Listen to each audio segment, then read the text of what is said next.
que está no seu lar e fale com teus filhos através da sua palavra.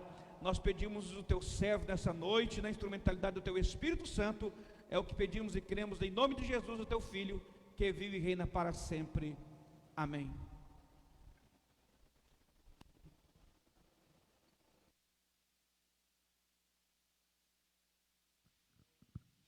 Cumprimentos amados com a paz do Senhor. Abrimos a palavra do Senhor em Jeremias 32, a partir do verso 40. Jeremias 32, a partir do verso 40. Jeremias, capítulo 32, a partir do verso 40. Está escrito: E farei com eles um concerto eterno, que não se desviará deles, para lhes fazer bem, e porei o meu temor no seu coração, para que nunca se aparte de mim. Alegrar-me-ei por causa deles, fazendo-lhes bem, e plantarei nesta terra certamente com todo o meu coração e com toda a minha alma, porque assim diz o Senhor: como eu trouxe sobre este povo todo este grande mal, assim eu trarei sobre eles todo o bem que lhes tenho prometido. Amém? Irmãos, o Senhor, Ele faz uma aliança com seu amigo Abraão, e o Senhor faz promessa a Abraão que toda a terra seria abençoada por causa da aliança que o Senhor estava fazendo com Abraão. A descendência de Abraão, Deus havia prometido a terra prometida a ele, mas o tempo passa, né? Nós vamos ver a época em que Abraão morre, vem Isaac, Jacó, e de Jacó nasce a nação de Israel. A nação de Israel, eles esquecem da adoração do Senhor, né, e vai para o Egito. O povo da descendência de Jacó vai para o Egito, ali se torna grande povo, e o Senhor lembra da promessa feita a Abraão e tira o povo do Egito. E ali agora eles passam 40 anos no deserto para um treinamento para entrar na terra que Deus havia prometido a Abraão. E o Senhor coloca o povo na terra que havia prometido a Abraão. Nessa terra há prosperidade, como o Senhor havia prometido, terra que mana leite e mel. E o povo, eles começam a desfrutar, né, de toda aquelas prosperidade. E por causa disso, irmãos, o povo começa a esquecer da maior prosperidade, que é a amizade do Deus vivo. E por causa disso, eles começam a cada um cuidar das suas coisas, das suas terras, das suas finanças, e começa a abandonar aquilo que é mais precioso, né? Que é o seu Deus, o Deus de Israel, o Deus amigo de Abraão.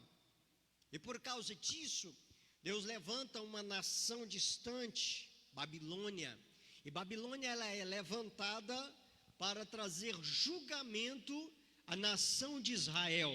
Então, nesse julgamento, o povo de Israel, ele passa por um período muito triste e muito difícil. Porém, Deus levanta profetas, Deus levanta homens de Deus para consolar a nação de Israel e deixá-los também ciente que tudo aquilo que estava ocorrendo era porque eles haviam abandonado o Deus de Israel. E poderíamos então, irmãos, imaginar o que nós temos com isso, aonde nós entramos. Quando o povo, a descendência, os amigos de Abraão estavam no Egito, representa hoje todo homem que está distante de Cristo Jesus. E o Senhor vem, resgata e traz para a igreja, né? Quando ele vem para a igreja, é como que é a saída do povo do Egito. E por causa disso, né, começa um processo. Deus os envia para o deserto para quê? Para tirar a escravidão que estava no Egito. O povo estava acostumado a ser escravo. E Deus começa então um preparamento para entrar na terra prometida. A terra prometida hoje nós sabemos que é Jerusalém celestial, a volta de Cristo. Nós sabemos disso. Mas então, irmãos, quando o povo sai do Egito, hoje está como está na igreja, começa uma caminhada com Cristo. Então é necessário o deserto para tirar tudo aquilo que está dentro, para revelar o que está dentro do cristão. E por causa disso, ele, depois que passa por esse deserto, o Senhor coloca em uma prosperidade. Aí agora você vai ver os cristãos, né, que começam a prosperar dentro da igreja. Aquele que não era nada começa a ser. Deus começa a prosperar no serviço, no trabalho, nas faculdades. Deus começa a prosperar pessoas. Para que isso? Para que eles venham ajudar aqueles que não têm dentro da igreja, para aqueles que não têm entendimento. Então o Senhor começa a levantar doutores no meio do povo de Deus para cuidar do seu povo, né, profeta, homens sábios, né, cheio do Espírito Santo. Para que isso? Para que eles venham a trazer edificação para a igreja. Então todas essas bênçãos, essas dádivas que o Senhor levanta, é para que o povo venha prosperar no meio dos homens. E nós estamos vivendo nessa época, irmãos, assim como passaram a nação de Israel, o povo de Deus vem passando também, é uma reciclagem. Deus tem permitido, você vem vindo no trajeto da história, de que você começou a servir o Senhor, vem acontecendo várias etapas na sua vida como cristão. E nós estamos vendo, irmãos, como já foi dito aqui, muitas calamidades no meio do povo de Deus. Por que isso está acontecendo? O que é isso que está acontecendo?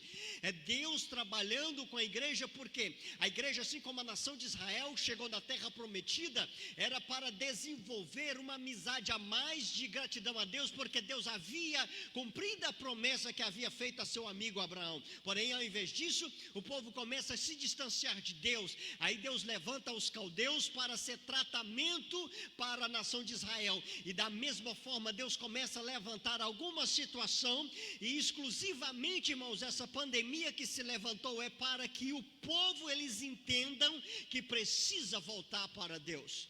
E como já foi dito aqui hoje, Deus usando o seu servo, nosso pastor, que é necessário haver um arrependimento. Deus está tratando com o povo para que, não para se distanciar, mas que eles venham entender que somente Jesus Cristo, não mais a nossa esperança era o presidente, que muitas pessoas colocaram sua esperança, que é uma revolução. Foi Deus que colocou ele lá, foi realmente Deus que colocou lá. Mas por que muitas coisas estão acontecendo?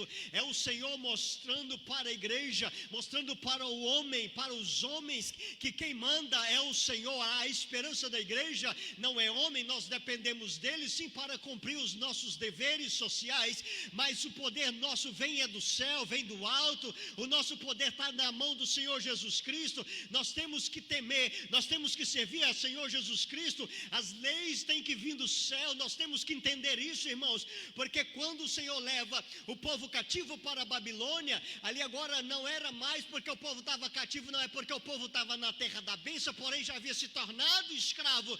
Há muitos cristãos hoje que estão deixando de lado aquilo que ele deveria amar e deveria se prostrar diante, que é o Senhor Jesus Cristo, por causa das coisas da terra. Muitas pessoas se enfiaram nos trabalhos, muitas pessoas se enfiaram nas faculdades da vida. Não é que não tenha que fazer isso, tem sim, depender, mas por que o Senhor permite que as pessoas entrem em determinados trabalhos, em faculdade, em todos os lugares? Por quê? Porque quando você começa a olhar Daniel, Sadraque, Mesaque, essas pessoas entraram em lugares difíceis, porém foi aonde o Senhor manifestou as maiores revelações. Você vai olhar Ezequiel, era a pessoa que estava no rio Quebar. Por quê? Porque era a pessoa que estava sendo escravizado, porém na Babilônia. Hoje nós estamos vivendo em uma Babilônia espiritual. Deus está tratando com o povo para que eles entendam, é preciso voltar para Jesus.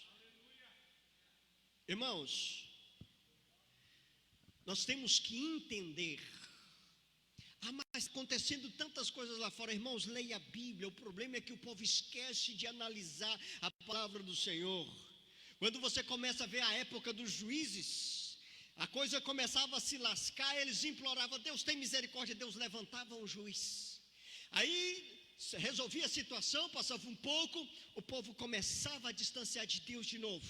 Aí o povo se arrependia e clamava a Deus. Deus vinha com misericórdia, porque Deus é misericordioso. Ele não suporta um coração contrito, irmão. Deus atende o clamor daquele que clama a Ele. Nunca Deus vai negar um clamor de um justo e um clamor de uma pessoa quebrantada. E o tempo passa e o povo fala: nós não queremos Deus nos governando, a gente quer ser igual ao mundo lá fora, queremos um rei. E o Senhor, ele levanta e concede, o capitão concede o rei, e a gente sabe, Samuel se entristece muito, e Deus fala: não foi você que eles rejeitaram, foram a mim, pode ficar tranquilo, eu estou nesse negócio. E aí então, irmãos, começa a vir um processo dos governantes. Aí você vai ver reis que começa bem e termina mal, caso de Saul. Você vai ver reis bons que Deus fala: segundo o meu coração, cheio de falha, porém Deus usa os homens cheios de falhas.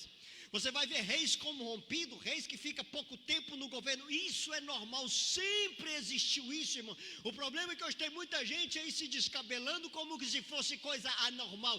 Sabe o que é anormal? É nós desligarmos de Cristo e começar somente por causa das coisas que estão na terra. Isso é anormal, porque sempre isso aconteceu. Vai estudar a história dos reis, porque tudo aquilo que aconteceu está acontecendo novamente e não é diferente. É por isso que não se arranca o Antigo Testamento para se ter o exemplo da sombra que haveria de vir, porque todas aquelas coisas que aconteceu está acontecendo em nossos dias.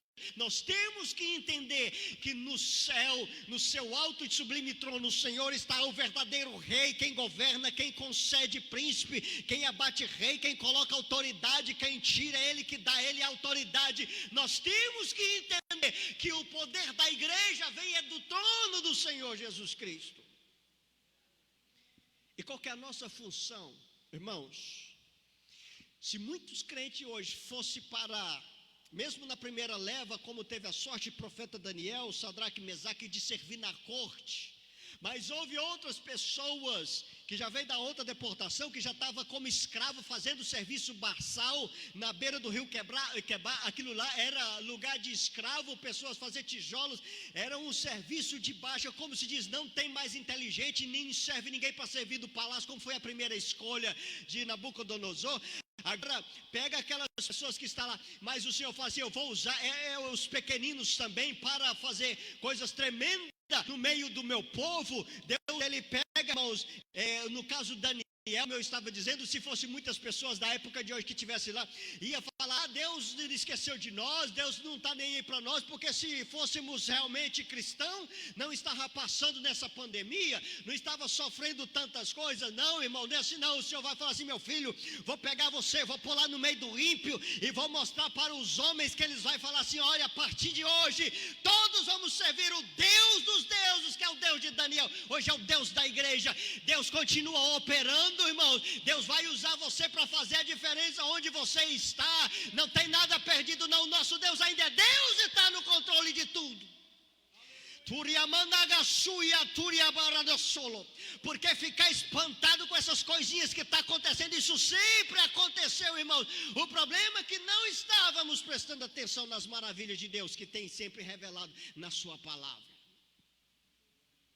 Irmãos, hoje não tem ninguém no rio Quebar, mas às vezes tem muitas pessoas que trabalham para grandes pessoas. Às vezes você pode ter um cargo que para muitas pessoas, é só para limpar o chão aqui para os grandes, mas o Senhor vai te usar lá, o Senhor vai te dar revelação, vai te dar autoridade, você vai mudar a vida de muitas pessoas. É para isso que serve a igreja, irmão. Nós somos o sal da terra, somos o sal do mundo, irmão, a luz do mundo. Para que ficar aí achando que o mundo está desabando?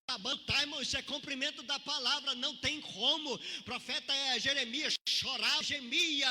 A oração de Jeremias é uma das mais difíceis, porque ele já orava, pastor, porque o Senhor falou: eu não vou atender essa sua oração, o povo vai passar por isso, é preciso. Era Deus que queria tratar com o povo.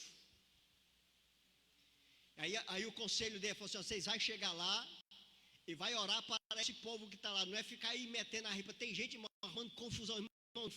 Larga esse povo para lá, ora para Jesus. Pai, transforma e põe o que o Senhor quer e ajuda a igreja a passar por essa turbulência, não é ficar arrumando confusão. Irmãos, os maiores homens de Deus foram levantados, eles sempre foram submissos às autoridades, mas honrando a Deus, mesmo quando era para prejudicar. Não, fala: não, agora aqui não, eu vou buscar a face do meu Deus. Mas quando o negócio arrochava lá com a escrita na parede, lá não tem um homem, Deus, vai lá, chama ele, traz um crente aqui agora. É para isso, irmão, que serve todas essas coisas. Porque quando o negócio está difícil, eles vão falar: olha, tem o irmão fulano, ele ora, Deus atende, ele é amigo de Jesus, fala com ele que o negócio vai resolver. É para isso, irmão, que Deus levanta o seu povo. E a gente tem que entender isso.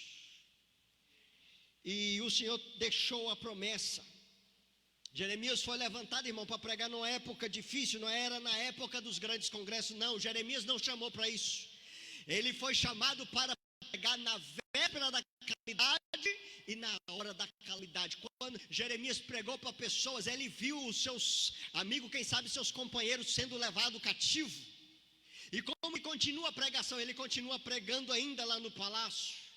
Ele continua depois pregando para um povo, porque foi levado a primeira leva, foi levada a outra leva, levaram o restante, ao ponto de ser destruído Jerusalém. Jeremias pega nesse cenário. O Senhor, amigo de Abraão, fez uma promessa, só que agora, irmão, nós estamos debaixo de uma promessa, não de Abraão, mas do Filho de Deus, porque nós somos hoje a noiva de Cristo, que é ainda maior ainda a honra. E ele vem e fala bem assim: ó, eu farei com eles um concerto eterno. Esse concerto hoje está com a igreja e com todos aqueles que aceitam o Senhor. E ele fala bem assim, ó, que não se desviará deles para lhes fazer, eu porei o meu, e farei com eles um concerto eterno, que não se desviará deles para lhes fazer bem. E porei o meu temor no seu coração, para que nunca se aparte de mim. É para isso que está acontecendo, irmão. Sabe por que eles mataram Jesus? Porque Jesus chegou falando que era filho de Deus. Eles falaram: nós servimos só um. O povo, depois que eles foram para a Babilônia, eles nunca mais serviram outros deuses. Por isso que eles rejeitaram a Cristo, tá? Então, essa provação que nós estamos passando, essa momentânea pressão que estamos passando, para aproximar mais de Deus e revelar quem verdadeiramente é crente, irmão. Porque quando o negócio está bom, irmão, até eu dou conta de ser crente. Eu quero ver agora, né? Como o pastor disse, as pessoas estão afastando, ao invés de buscar aproximar da igreja, estão afastando para suas orgias. E ele continua: e alegrar-me-ei por causa deles. Agora isso é muito forte. Deus fala: eu vou me alegrar. Olha, o meu povo está passando por dificuldade, mas amanhã vai vir um negócio bom para ele. Deus falando, irmão, ele falou assim, ó: e alegrar-me-ei por causa deles, fazendo-lhes bem. Vai alegrar em fazer bem para o seu povo. E os plantarei nessa terra, certamente com todo o meu coração e com toda a minha alma. É Deus falando: eu vou cuidar dos meus pequeninos. O negócio vai ficar bom de novo, irmãos. Não precisa ficar despreocupado, irmão, aí achando que tudo vai morrer. Não é assim não, irmão. Crente não vai morrendo assim não, irmãos. Isso é só para nos forjar. O apóstolo Pedro falou assim, ó: quando vier essas tribulações, esse tipo de coisa aí, não fica desesperado achando que isso é coisa sobrenatural. Não, isso é normal. Crente, irmão, a igreja primitiva não saía dessa situação. Nós que alcançamos a graça, e Deus falou assim: lá fica mais à vontade, aí vocês vão poder orar mais, vai ter mais liberdade para falar do evangelho. Então é para isso. Aí o Senhor falou assim: já esses meninos não estão querendo, né, pastor? Vamos dar uma arrochada para ficar mais crente. Irmãos, pessoas que nunca fez campanha estão fazendo, irmãos. Pessoas que achavam besteira buscar o Senhor. Tem gente orando nas madrugadas, tem gente lendo Bíblia. Por que isso? Papai estreitando as coisas, amém? Que Jesus abençoe. Agradecer por tudo. Vamos orar. A igreja se coloca de pé. Você que está aí, irmãos, se você ouvir essa palavra e você sentiu no coração, falou assim: realmente eu preciso fazer um concerto com o Senhor. Faça um concerto aí. Se você quer voltar para a casa do Pai, escreve e fala assim: eu estou me reconciliando hoje com o Senhor Jesus. Pode fazer isso, nós vamos estar orando por vocês. Irmãos, não é tempo de brincar. Verdadeiramente, irmãos, Jesus está voltando, irmãos. Tudo isso que está acontecendo, irmãos, é véspera do arrebatamento de Cristo. Vamos estar orando. Você que está passando por dificuldade financeira por causa desse caos, papai vai suprir suas necessidades. Ele vai te surpreender ainda essa semana. Deus é tremendo, irmãos. Vamos orar. Paizinho, Criador dos céus e da terra, quantas pessoas nesse momento estão diante da tua face, meu Pai, carente de ti, Senhor Jesus. Papai, para onde a gente vai, meu Pai? Papai, nós sabemos que o Brasil está passando por um momento de crise, meu Pai. Papai, coloca a tua mão de autoridade, meu Pai. Tem de misericórdia do teu povo. Há muitas pessoas clamando, Senhor Jesus. Papai, soluciona aquilo que nós não podemos, meu Pai. Eu sei que está tudo sob o controle do Senhor, mas tem de misericórdia do teu povo. Quantos pequeninos, papai, está padecendo, Senhor Jesus. Pai, entra com misericórdia, meu Pai, suprindo as necessidades. Toda opressão te repreendo no nome de Jesus. Espírito do pânico, do medo, do terror, te repreendo no nome de Jesus. Você que está tentando deixar essa família perturbada, eu te repreendo no nome de Jesus. Todo cativeiro financeiro seja repreendido no nome de Jesus. Pai, supra as necessidades dos teus filhinhos, meu Pai. Toda pandemia seja repreendida no nome de Jesus. Espírito de enfermidade, de infecção, te repreendo no nome de Jesus. Pai, continua guardando, meu Pai, os homens de Deus. Continua fortalecendo seus filhos, meu Pai, suprindo as necessidades de todos os pastores sérios, meu Pai. Guarda, meu Pai, os pastores presidentes, meu Pai, aqueles pastores que estão comprometidos com a tua palavra. Guarda nosso pastor com sua família. Tende misericórdia dos teus filhinhos, papai. Pai, obrigado por essas vidas que estão reconciliando, voltando para ti, outras aceitando o Senhor. Guarda ele nesse mundo de treva, Paizinho. É o que te pedimos, já agradecido para a honra e glória do teu nome, Jesus. Amém, amém. Graças a Deus, que Deus possa abençoar a sua vida, abençoar a sua família. Eu creio que Deus falou ao teu coração nessa noite, temos certeza.